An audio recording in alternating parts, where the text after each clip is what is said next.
Hey guys, welcome to my YouTube channel, or welcome back if you've been here before. My name is Liz and this is Let's Get Lizical, where we do everything card making.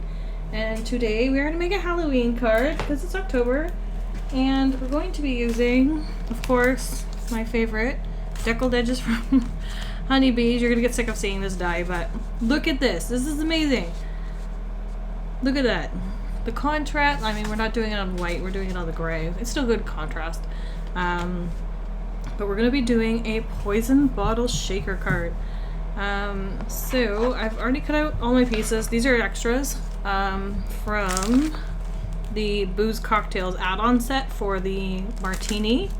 I just wanted the eyeballs, so I cut out the eyeballs, but the eyeballs are attached to the two skulls, so I got those as extras. Maybe we can add some on here after. We'll see how it goes. And then I cut out the poison label, the bottle, the cork, and that's it. I'm not going to add the skull and crossbones because I'm going to like actually make this label a bit smaller so you can see the shaker on the inside.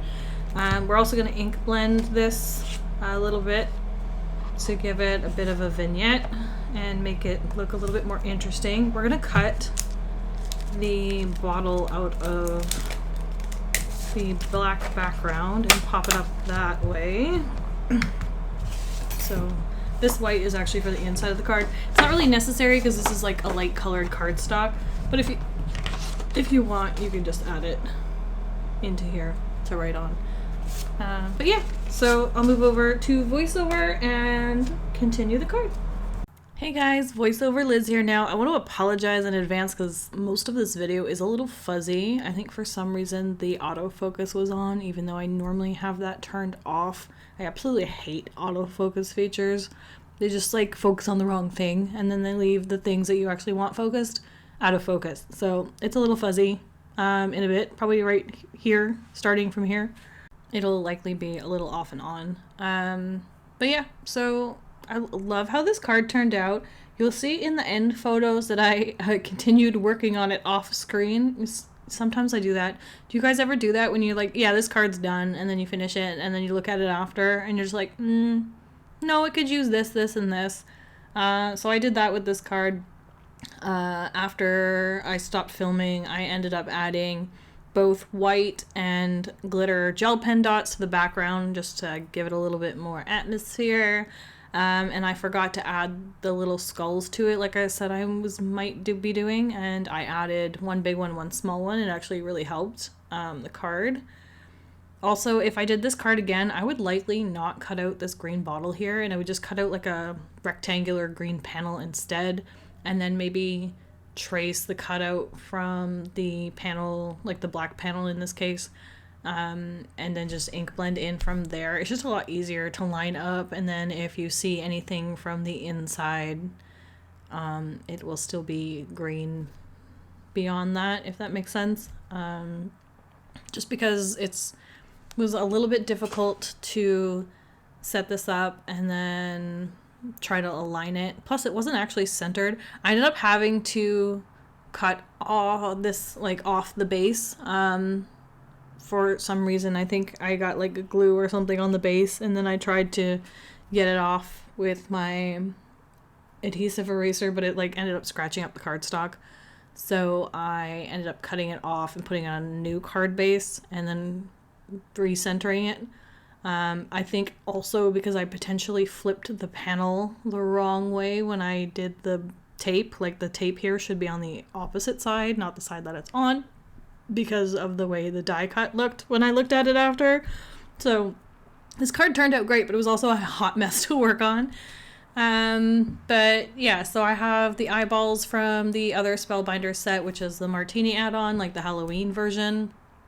There's supposed to be little pupils on these eyeballs. I didn't end up cutting those out because there's a little hole in the pupil that shows the color of the iris underneath, which I didn't like.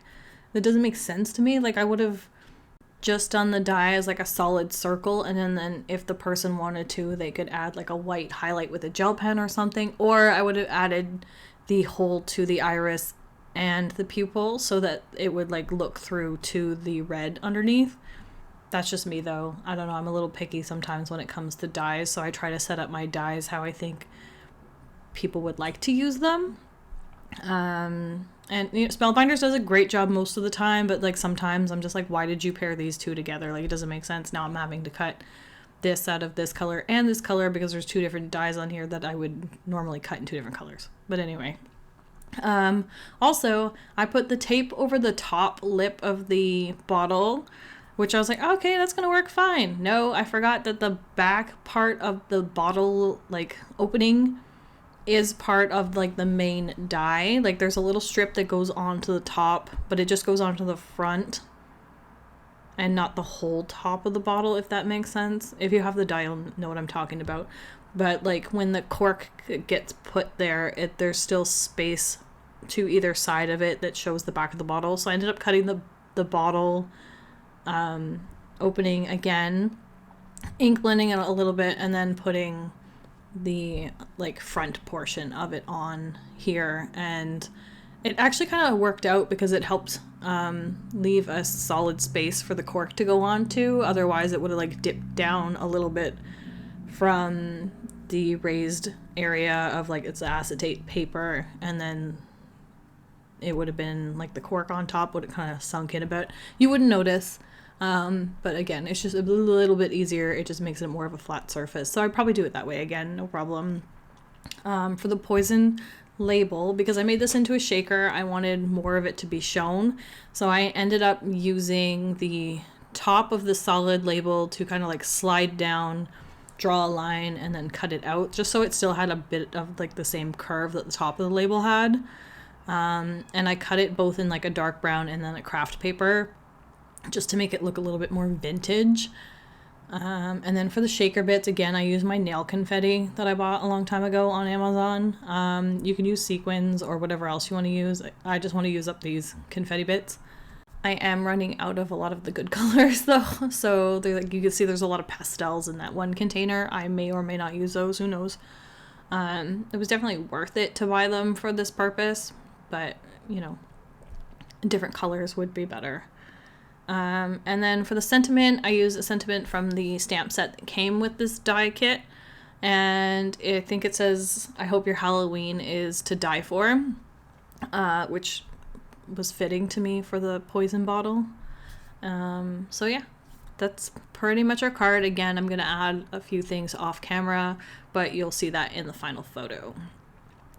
But that's our card for today. Just quick and easy, simple one.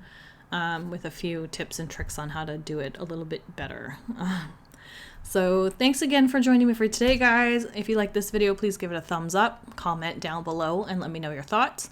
If you're not already subscribed to my channel, please subscribe because I'd love to have you here, and hit that notification bell so you don't miss any future content. And until next time, thanks guys, bye.